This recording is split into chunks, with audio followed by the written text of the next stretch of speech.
Good morning, students. Today we are going to geography chapter natural vegetation and wildlife. Natural vegetation and wildlife. I told about the natural vegetation. Here, students, I told about the forest.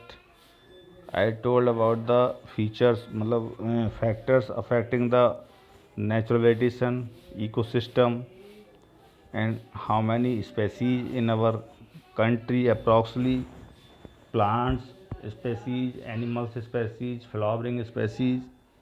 And now we are studying here forest, students. Forest students देखिए, forest यानी जो हमारी क्या होती है, ये forest ही vegetation के name से जाने जाते हैं। यानी अब इनके लिए मैंने आपको बताया था कि जो डिपेंड होते हैं upon temperature, moisture, slope, thickness of soil, यानी इसी पे सभी क्या होते हैं, डिपेंड होते हैं। एंड नाउ स्टूडेंट्स, अब फॉरेस्ट देखिए, a forest a large area in which trees are dominant vegetation is known as forest. यानी जो लार्ज एरिया पे जो ट्रीज होते हैं, कवर्ड जो होते हैं, वही क्या कहलाते हैं, फॉरेस्ट कहलाते हैं। अब ये such as trees, kinds of plants, bushes, creeper, grasses, ये सब क्या हैं, it is a part of the forest. That is, यानी अब there are students types of forest, evergreen forest and deciduous forest, evergreen forest and deciduous forest. So next student, first is tropical rainforest. Tropical rainforest, तब students देखिए, tropical जो area आता है, जैसे ये क्या है आपका, it is the part, it is the, एक मान लीजिए ये अर्थ है। अब ये क्या है आपका, 0 डिग्री इक्वेटर है। ये क्या है, इक्वेटर है, 0 डिग्री। अब इसके 23rd क्या होगा, ये आपका एन, ये डिग्री हो गया आपका ट्रॉपिक ऑफ कैंसर। इसके नीचे जो आपका होगा 23.5 डिग्री, ये साउथ हो गया। ये हो गया आपका क्या हो गया, ये आपका जो है, ये आपका ट्रॉपिक ऑफ कैप्रिकॉन हो गया। In the area between the tropic of Cancer and tropic of Capricorn, यानी between the area the both line area is the, it is called the tropical. अब यहाँ रेन फॉरेस्ट देखिए, ये equator है, यहाँ का जो एरिया सबसे हॉट रहता है, सबसे कैसा रहता है, हॉट रहता है। अब इसके पास रेनफॉल ज़्यादा होता है, तो जब रेनफॉल ज़्यादा होगा तो क्या होगा, तो एरिया कैसा होगा यहाँ पर, it is the rainiest area. जब प्लांट्स ज़्यादा होंगे, अब और टेम्परेचर हॉट हो, तो यहाँ पर रेनफॉल ज़्यादा होता है, तो यहाँ पर क्या है, वेजिटेशन बहुत ज़्यादा है ना स्टूडेंट्स। वेजिटेशन क्या है, बहुत ज़्यादा। और जो रेनफॉल होता है यहाँ पर, वो क्या होता है, अप्रॉक्स 200 सेंटीमीटर के आसपास होता है। अब जो टेम्परेचर है, देखिए 15 डिग्री से 13 डिग्री होता है, और it cover 7% of the earth land surface, house nearly 50% of the bird, plants and animals. यानी area cover 7%, but plants 50% of the world, यानी plants and animals. So denser, यानी they are the denser is the equator as I told. अब जैसे भी मैंने आपको बताया, वही बताया जा रहा है यहाँ पर। ये अब ये क्या कहलाते हैं, ये जो फॉरेस्ट हैं यहाँ के, वो सेल्वस और इक्वेटोरियल फॉरेस्ट कहलाते हैं। यानी यहाँ के जो आसपास के फॉरेस्ट हैं, वो सेल्वास एंड इक्वेटोरियल फॉरेस्ट कहलाते हैं। अब स्टूडेंट्स, अब देखिए, it is the Amazon area. अब आपने देखा होगा कि जैसे it is the, sorry students,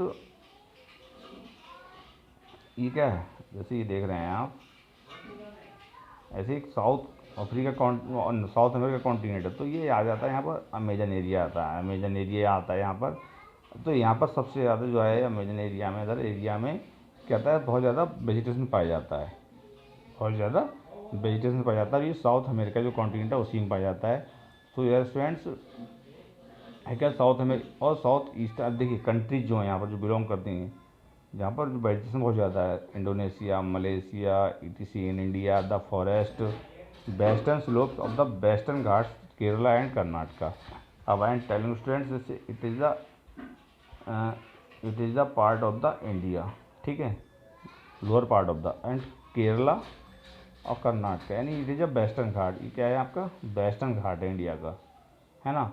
अब ये वेस्टर्न घाट है, तो यहाँ पर ये इक्वेटोरियल के पास पड़ता है, क्योंकि हमारा जो ये पॉइंट है, ये 8.4 डिग्री है, ठीक है। लॉन्गिट्यूड ये है आपका ईस्टर्न है, ठीक है। अब यहाँ से क्या मैंने बताया था आपको 23rd, तो ये एरिया पहुँचता है जो ट्रॉपिक ऑफ कैंसर जो पड़ती है ऊपर पड़ती है, तो इसके जो बीच का एरिया ये वेस्टर्न घाट आता है अरेबियन सी के पास। तो यहाँ पर बहुत ज़्यादा क्या पाई जाती है, यहीं पर वेजिटेशन और वो एनिमल और प्लांट्स बहुत सारे यहाँ पर पाए जाते हैं।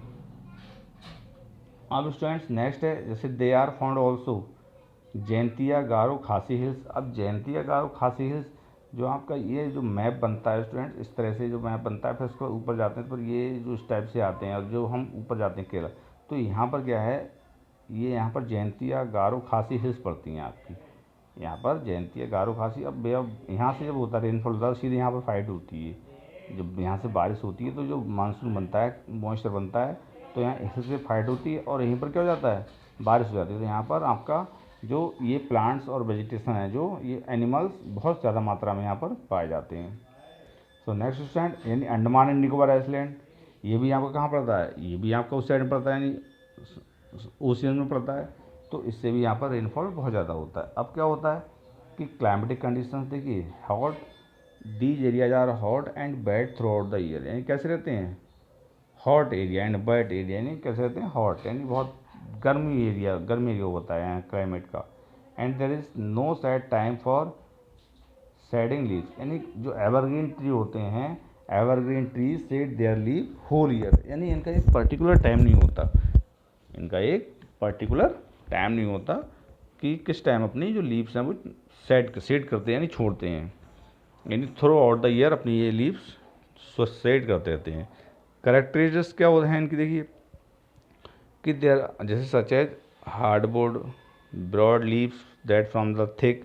अब ये बड़े थिक फॉरेस्ट होते हैं, बहुत घने, अमेजन में जो हैं इतने घने फॉरेस्ट हैं कि वहाँ पर जो देखिए prevent sunlight the forest and the interview dark the damp, यानी वहाँ पर जो होता है इतने डेंस फॉरेस्ट हैं ये कि वहाँ पर सन की रेज भी बड़ी मुश्किल से अर्थ पे पहुँच पाती हैं, इतने डेंस फॉरेस्ट हैं।